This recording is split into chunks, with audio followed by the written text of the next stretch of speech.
네, 2022년 1월 1일 이정훈입니다. 오늘 쉬는 날이라서 제가 상당히 많은 의견을 좀 발표합니다. 제목은 변화는 윤석열, 무릎 꿇지 않겠다. 그리고 오늘은 유민과외라는 사자성어하고 유민과외, 예속 논쟁에 대해서 좀 설명을 드리겠습니다. 오늘 국힘당 선거대책위원회가 신년 인사 및 전체회의를 가졌죠. 여기서 윤석열 씨가 부족한 점을 고쳐 정권교체를 바라는 국민 열망에 누가 되지 않도록 하겠다. 그래서 국민을 거론했고요. 자신을 변화시키는 인간만이 세상의 위대한 변화를 이끌어낼 수 있다. 저부터 바꾸겠다. 함께 바꿉시다. 라고 한 후 구두를 벗고 새해 국민 여러분께 희망을 드리는 뜻에서 선대위를 대표해 국민께 절을 올리겠다 하고 절을 했습니다. 근데 이 큰 절을 올리는 거는 이재명 씨가 자주 해왔죠. 그는 작년 11월 24일 선대위에 있는 기존의 당직 인사들을 일괄 사퇴시킨 후 새로 선대위를 구성하겠다고 하며 큰 절을 한 바 있습니다. 그리고 12월 10일에는 이재명 씨가 경주이시라고 그러죠. 그 시조를 모신 표암제, 경주 표암제라고 하는 데 가서 사당이죠. 알묘 참배하는 행사를 하면서 큰 절을 했습니다. 그러다가 뒤로 넘어졌었죠. 그날 유한규 씨가 자살한 건 다 아시는 이야기고요. 이렇게 큰 절을 한 윤석열 씨가 정권 교체에 실패한다면 우리는 역사에 씻을 수 없는 죄를 짓게 되는 것이다 라고 이야기했습니다. 문재인 정부를 보면서 오만은 곧 독약이다 라는 걸 잘 알게 됐다 라고 이야기했습니다. 어느 순간 우리 자신에게 그런 모습이 있지 않은지 되돌아본다 라고도 했습니다. 그리고 선대위를 효율적으로 운영되도록 개선하겠다. 지금 이준석 씨랑 갈등이 있으니까 그런 걸 염두에 둔 거겠죠. 우리 내부의 작은 차이를 갈등의 불씨가 아니라 통합의 에너지로 만들어내자. 갈등을 통합의 에너지로 만들자. 그리고 살아있는 권력과 맞선 그 강단으로 법치와 공정을 회복해 나라다운 나라로 되돌려달라는 국민의 뜻을 다시 새기겠다. 살아있는 권력에 맞서야죠. 제가 초년배 기자 시절에 조갑재 부장이 그런 얘기했어요. 어떤 권력과 싸우려면 그 사람이 대통령이면 현직에 있을 때까지 써라. 현직에서 나가면 쓰지 말라는 주문을 많이 했거든요. 그래서 어떻게든 기사를 저는 그분이 퇴임하기 전에 막 쓰려고 애를 지금도 그러고 있습니다. 기사가 많이 잘려서 그렇지.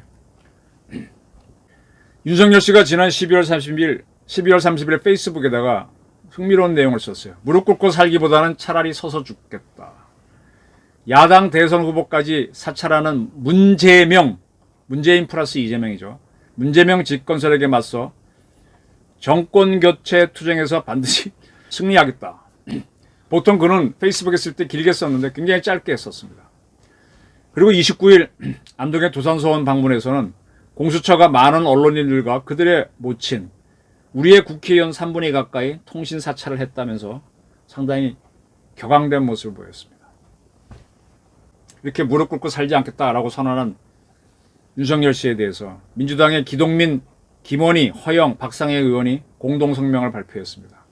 윤석열은 자신이 쓴 말의 무게를 알고 있는가? 그런 주장입니다. 그리고 김금태 의장, 아주 민주화운동 투사로 알려져 있죠. 그가 1985년 9월 4일 서울 남양동 치안본부 대공분실은 서울대 그 박정철 군이 탁 치니까 억하고 죽었다.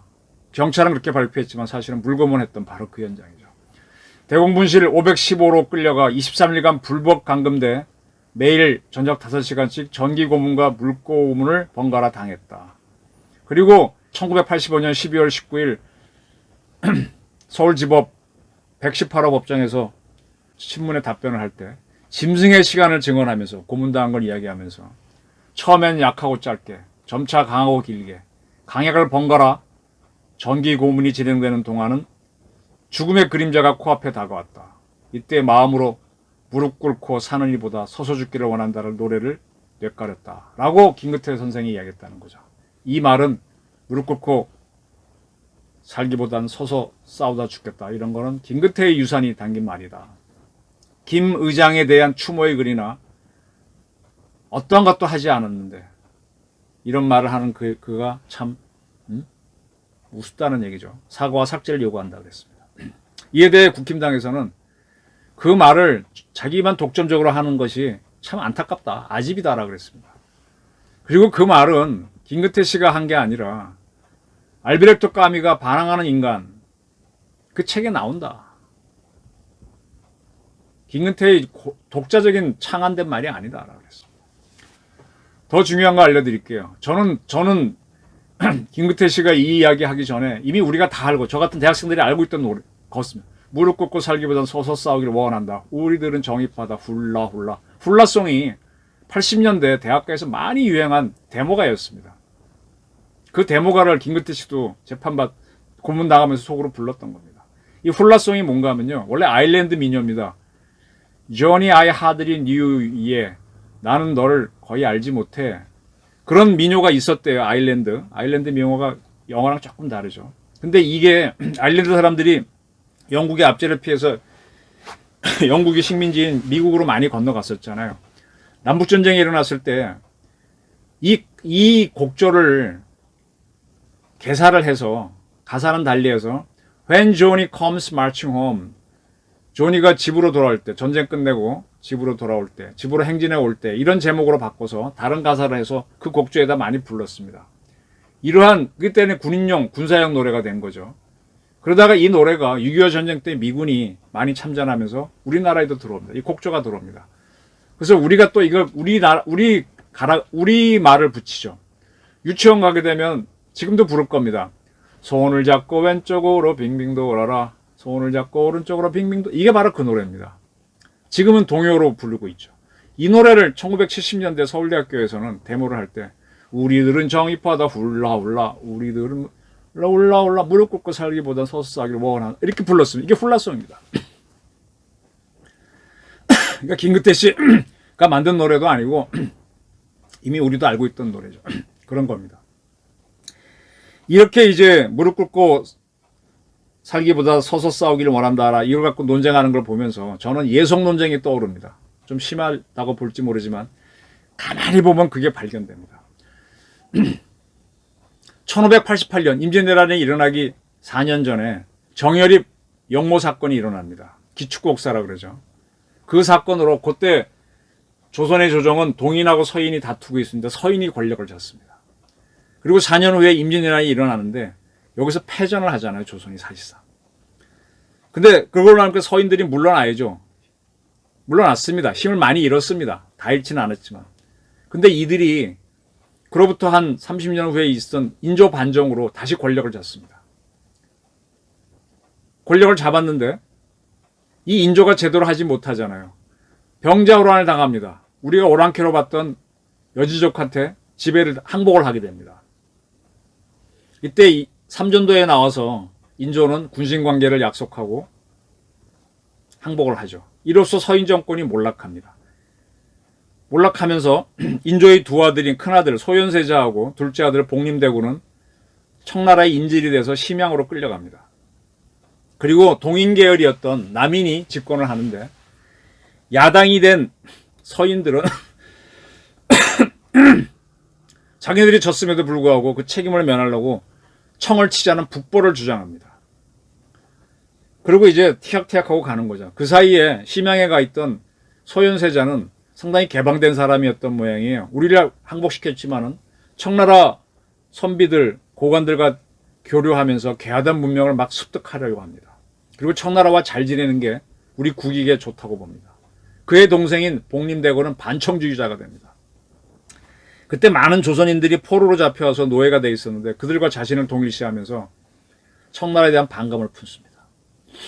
그리고 8년간의 인질 생활이 끝난 다음에 먼저 소현세자가 돌아왔는데 돌아오자마자 바로 죽습니다. 소현세자는 뭐 독살했다는 주장이 있는데 서인들이 했다는 주장이 있죠. 서인들은 북벌론자니까 소현세자랑 노선이 다르죠. 소현세자가 죽고 나서 후계를 누가 세자가 될까 논의를 하는데 논의 시작하자마자 하루 만에 복림대군으로 하자는 결정을 내립니다. 서인들이 주도했죠. 그리고 이제 복림대군이 세자가 됐는데 되고 나서 한 몇 년이 흐르나요? 한 4년이 흐르니까 인조가 돌아가십니다.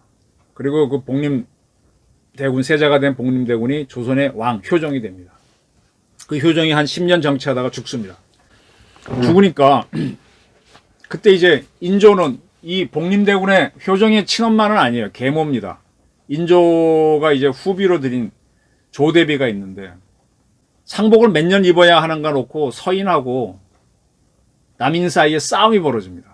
송시열은 효정은 어쨌든 인조의 둘째 아들이니까 1년만 입어라 그러고요. 남인들은 둘째 아들은 맞지만 임금이니까 큰아들로 봐야 된다라고 해서 3년간 입어야 된다고 합니다. 이때 송시열의 서인이 이깁니다. 이게 예속 논쟁입니다.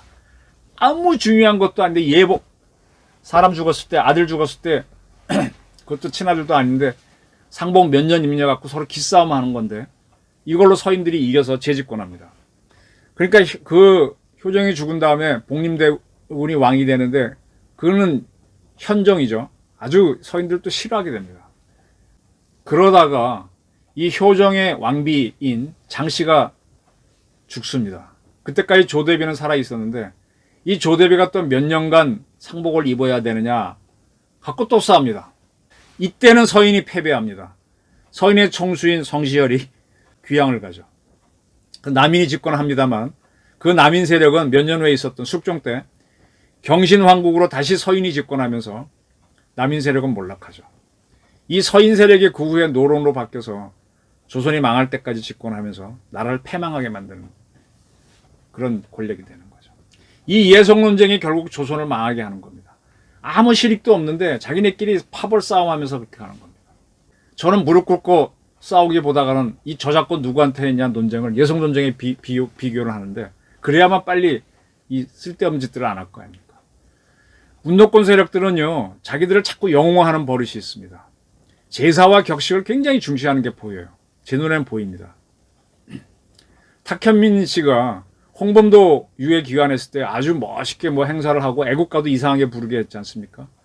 또 뭐 6.25 전사자 유해가 돌아왔을 때 문재인 대통령을 막 띄우고 그래서 방역을 핑계로 막 유해를 좀 제대로 안 다루고까지 했지 않습니까? 그렇게 해서 문재인 대통령을 막 띄우지 않습니까? 또 광주를 자꾸 띄우고 그러니까 주동식 씨는 광주를 왜 제사의 도시로 만드냐고 비판까지 합니다. 왜 이러는가 하면요. 이런 의식이 권력을 만드는 데 매우 좋습니다. 요거는 역사적으로 올라가면 백제가 그렇게 합니다. 백제의 왕들이 과거에 보면 온조왕, 뭐 근초고왕, 고이왕 이런 식으로 자기 이름이 왕이 되잖아요. 근데 후대에 오게 되면 무왕, 성왕, 뭐 의자왕 이렇게 중국식 이름으로 바뀌는데 그게 중국식 예법을 받아들이면서 이렇게 바뀌는 겁니다. 이게 아마 성왕 때 그렇게 하는 걸로 아는데 제가 한번 거기에 대해서는 논문에 쓰면서 정리한 바가 있는데 다음에 기회가 되면은 예법을 들여와서 어떻게 권력을 만드는지 설명을 다음 기회가 있으면 한번 드리겠습니다. 자꾸 운동권 사람들이 이 짓을 많이 합니다.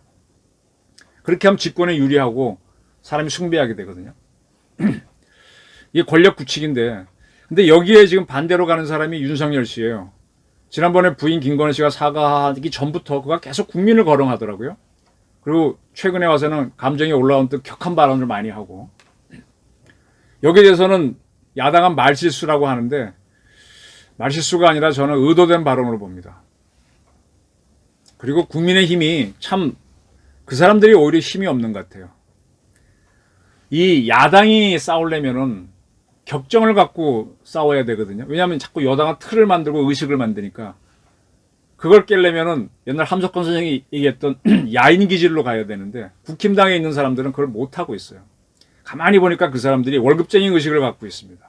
공무원, 요즘은 군인들도 월급쟁이, 군인, 국정원 직원 이런 사람들은요 하도 명령에 잘 복종을 하기 때문에 약간의 이상 반대 의견 제기했다가 결정되면 깨갱하고 들어갑니다. 그래서 못 바꿉니다.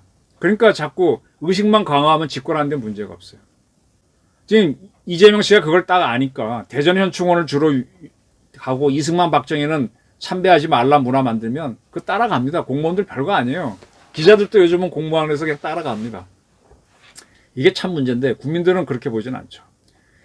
제가 아까 제목에서 유민과외를 얘기했는데 설명을 드리겠습니다. 오직류, 백성민 두려워해라. 오직 백성만 두려워해라.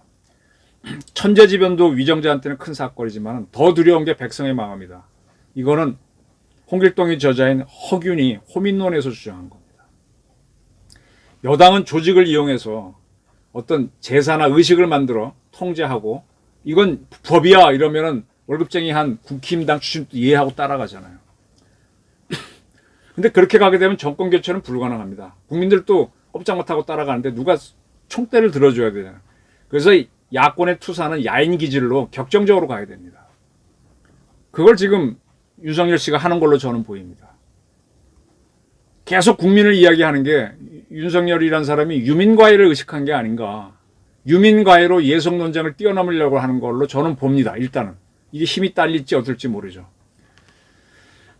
지금 윤석열을 흔들기 위해서 후보 교체론에 계속 나와요. 후보 교체론은 원래 이재명 씨가 워낙 사건에 많이 연루되어 있기 때문에 이재명을 교체하라는 쪽으로 나왔는데 요즘 와서는 뭐 갑자기 안철수가 올라가고 이러면서 윤석열을 또 홍준표 그 양반은 어떻게 할 수도 없죠. 근데도 왜냐하면 국힘당에서는 후보가 될 수가 없거든요. 자꾸 띄우는 게 이제 그런 건데 거기에 대해서 이 양반이 지금 맞서는 모습을 보이고 있습니다. 저는 윤석열 씨가 지금 제대로 간다고 봅니다. 오늘 그 현충원에 가기 전에 자정에 인천 신안 컨테이너에 가서 하역 현장을 둘러보고 현충원에 왔대요. 계속 현장에 가서 국민과 바로 부딪히고 유민과외를 하는 거죠. 그래서 이 윤석열의 유민과외하고 이재명의 예속 논쟁에서 굳히려고 하는 서인 기질하고 충돌하는 게 이번 선거다. 저는 이렇게 봅니다. 어디가 더 좋다고 보십니까? 무릎 꿇지 않겠다라고 툭 던진 윤석열의 투쟁에 저는 감히 박수를 보내는 바입니다. 경청해 주셔서 감사합니다.